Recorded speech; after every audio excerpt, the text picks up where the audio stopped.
ಕೋಲ್ಕತಾದಲ್ಲೊಂದು mini Pakistan. ಇಲ್ಲಿ ಕಾನೂನಿಗೆ ಕಿಮ್ಮತ್ತೇ ಇಲ್ಲ. ಈ ಬಾರಿಯಾದ್ರೂ ಬೀಳುತ್ತಾ ಟಿಎಂಸಿಗೆ ಕಡಿವಾಣ.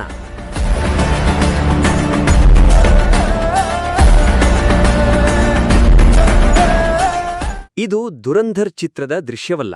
ಕೋಲ್ಕತಾ ನಗರದ ಹೃದಯ ಭಾಗದಲ್ಲಿರೋ ಗುಲ್ಶನ್ ಕಾಲೋನಿಯಲ್ಲಿ ಪದೇ ಪದೇ ಕಂಡುಬರುವ ದೃಶ್ಯ. ಇನ್ನೊಂದಷ್ಟು ದೃಶ್ಯಗಳನ್ನ ಮೊದಲು ನೋಡಿಬಿಡಿ.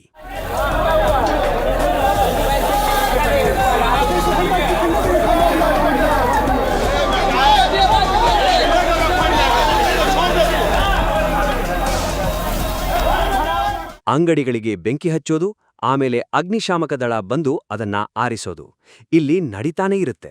ಯಾಕಂದ್ರೆ ಇಲ್ಲಿಗೆ ಹೋಗೋಕೆ ಪೊಲೀಸರೇ ಹೆದರುತ್ತಾರೆ. ಕಾನೂನಿನ ಭಯ ಇವರಿಗೆ ಇಲ್ಲವೇ ಇಲ್ಲ.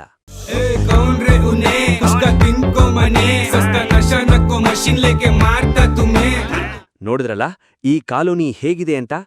ಇದೇ ಕೋಲ್ಕತಾದ ಮಿನಿ ಪಾಕಿಸ್ತಾನ. ಹೀಗಂತ ಹೇಳಿದ್ದು ಸ್ವತಃ ಟಿಎಂಸಿ ಸಚಿವ ಹಾಗೂ ಕೋಲ್ಕತಾ ಮೇಯರ್ ಫರೀದ್ ಹಕೀಂ. ಪಾಕಿಸ್ತಾನಕ್ಕೆ ಹೋಗಿ ಅಲ್ಲಿನ ಪತ್ರಕರ್ತರನ್ನು ಈತ ಈ ಮಿನಿ ಪಾಕಿಸ್ತಾನಕ್ಕೆ ಬನ್ನಿ ಅಂತ ಆಹ್ವಾನಿಸಿದ್ದ.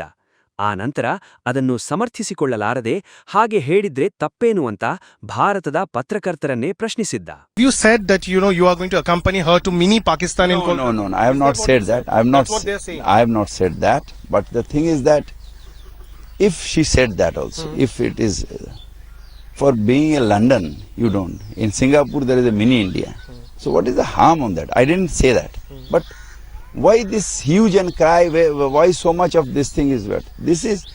Yes. ಈ ಮಿನಿ ಪಾಕಿಸ್ತಾನ ಅಂದ್ರೆ ಗುಲ್ಶನ್ ಕಾಲೋನಿ ಇಂದು ಕೇವಲ ಒಂದು ವಸತಿ ಪ್ರದೇಶವಾಗಿ ಉಳಿದಿಲ್ಲ. ಅಕ್ರಮ ಬಾಂಗ್ಲಾದೇಶೀಯರು, ರೋಹಿಂಗ್ಯಾಗಳು ಮತ್ತು ಸಮಾಜ ವಿರೋಧಿ ಶಕ್ತಿಗಳ ಸೇಫ್ ಹೇವನ್ ಅನಿಸಿಕೊಂಡ್ಬಿಟ್ಟಿದೆ. ಕೊಲೆ, ಸುಲಿಗೆ ಮತ್ತು ಮಾದಕ ದ್ರವ್ಯ ಜಾಲಗಳು ಇಲ್ಲಿ ಎಗ್ಗಿಲ್ಲದೆ ನಡೆಯುತ್ತವೆ ಅನ್ನೋದು ಪೊಲೀಸ್ ದಾಖಲೆಗಳಲ್ಲೇ ಇದೆ. ನಿರಂತರ ಅಕ್ರಮ ನುಸುಳಿಕೆ, ಅಪಾಯಕಾರಿ ಡೆಮೋಗ್ರಫಿ ಚೇಂಜ್. ವರದಿಗಳ ಪ್ರಕಾರ ಈ ಪ್ರದೇಶದಲ್ಲಿ ಸಾವಿರಾರು ಸಂಖ್ಯೆಯ ಅಕ್ರಮ ವಲಸಿಗರು ನೆಲೆಸಿದ್ದಾರೆ. ಗಡಿದಾಟಿ ಬಂದ ಬಾಂಗ್ಲಾದೇಶದ ನಾಗರಿಕರು ಮತ್ತು ರೋಹಿಂಗ್ಯಾಗಳು ಇಲ್ಲಿ ಸುಳ್ಳು ದಾಖಲೆಗಳ ಮೂಲಕ ಆಶ್ರಯ ಪಡೆದಿದ್ದಾರೆ. ಇದು ಕೇವಲ ಕಾನೂನು ಬಾಹಿರವಲ್ಲದೆ ಸ್ಥಳೀಯ ಭದ್ರತೆಗೂ ದೊಡ್ಡ ಸವಾಲಾಗಿ ಪರಿಣಮಿಸಿದೆ. ಅಕ್ರಮ ಕಟ್ಟಡಗಳು ಮತ್ತು ಭೂ ಮಾಫಿಯಾ. ಇಲ್ಲಿನ ಮತ್ತೊಂದು ದೊಡ್ಡ ಸಮಸ್ಯೆ ಎಂದರೆ ಅಕ್ರಮ ಕಟ್ಟಡಗಳು. ಇಲ್ಲಿನ ರಾಜಕಾಲುವೆ ಇರಲಿ, ಸರ್ಕಾರಿ ಜಾಗವಿರಲಿ, ಯಾವುದನ್ನೂ ಬಿಟ್ಟಿಲ್ಲ. ಎಲ್ಲವನ್ನೂ ಒತ್ತುವರಿ ಮಾಡಿಕೊಂಡು ದೊಡ್ಡ ದೊಡ್ಡ ಬಹುಮಹಡಿ ಕಟ್ಟಡಗಳನ್ನ ನಿರ್ಮಿಸಲಾಗಿದೆ.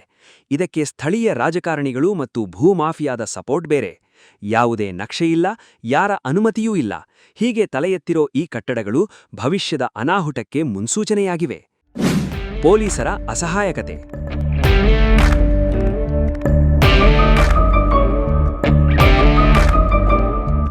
ಈ ಕಾಲೋನಿಗೆ ಹೋಗಲು ಪೊಲೀಸರೇ ಹಿಂದೆ ಮುಂದೆ ನೋಡ್ತಾರೆ.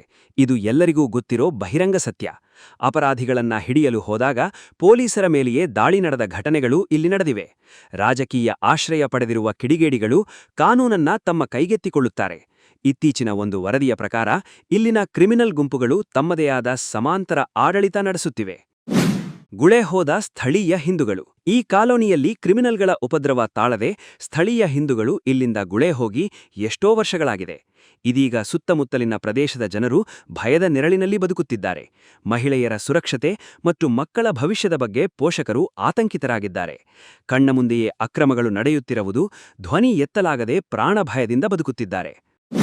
ಉಪಸಂಹಾರ. ಇದು ಕೋಲ್ಕತಾ ನಗರದ ಕಸಬಾ ಅಸೆಂಬ್ಲಿ ಕ್ಷೇತ್ರಕ್ಕೆ ಸೇರುತ್ತೆ. ಮಮತಾ ಬ್ಯಾನರ್ಜಿಯವರ ಭದ್ರಕೋಟೆಗಳಲ್ಲೊಂದು. ಇಲ್ಲಿ ಸತತವಾಗಿ ಗೆಲ್ತಾ ಇರೋದು ಟಿಎಂಸಿಯ ಜಾವೇದ್ ಅಹಮದ್ ಖಾನ್.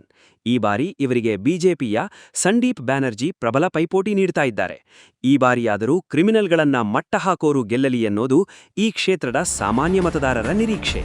ಯಾವುದಕ್ಕೂ ಮೇ 4ರವರೆಗೆ ಕಾಯಲೇಬೇಕಿದೆ.